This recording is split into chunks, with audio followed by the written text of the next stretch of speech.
Well, what do we have here? It's the freaking retard. Bullying has become a big problem in many American schools. It can leave long-lasting scars and have grave consequences. I thought in suicide myself, but then I was like, no, I'm not gonna do it because I know who I am and I can deal with it. Marisol Carrer was a victim of bullying during her younger days. She now helps students to overcome bullying. Knowing that this is an experience that I went through and I had a really hard time with it. So I really, as I said so before, wanted to use my art to talk about social issues. Carrer produced a short film about bullying called I Am Julia, about a girl being bullied. I hate this school. Yeah, me too. Now Carrer shows her film in school workshops where she helps students write scripts and produce storyboards as a way not only to become stronger but also combat bullying when they see it. Yeah, I probably might go to the person and try to find out who it is and tell them, hey, why would you do that? It made no sense. But for most victims of bullying, it is something they have to deal with on their own.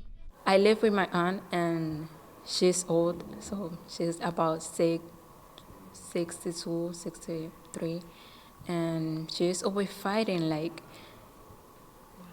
I just prefer to not talk to her.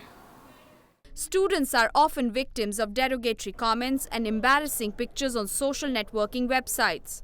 To counter this, most American states now have laws that require schools to adopt anti-bullying policies, and efforts to combat school bullying have escalated over the last decade. Intensified by the inescapable reach of the internet, bullying has become a common act of violence in most American schools.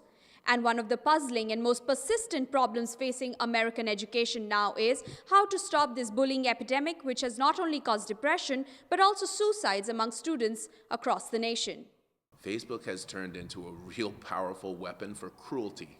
I've seen a lot of kids that just they feel so bullied by what happens in Facebook or what happens wherever that they're dissuaded from coming to school, or they're so ashamed that they don't even want to talk to anybody anymore. It's bad. It's really bad. But with bullying being considered the most common social problem among school children, it often also carries into adulthood. One student observed that if someone is bullied over time, they become a bully themselves.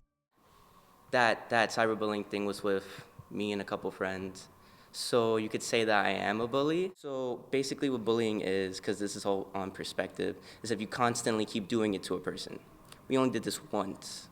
And do I regret it? Of course. Bullying is now a major reason that American teenagers give for skipping school and eventually dropping out of high school. Perhaps with workshops like these, schools could hope for a positive change. Pooja Sharma for NYFA News, New York.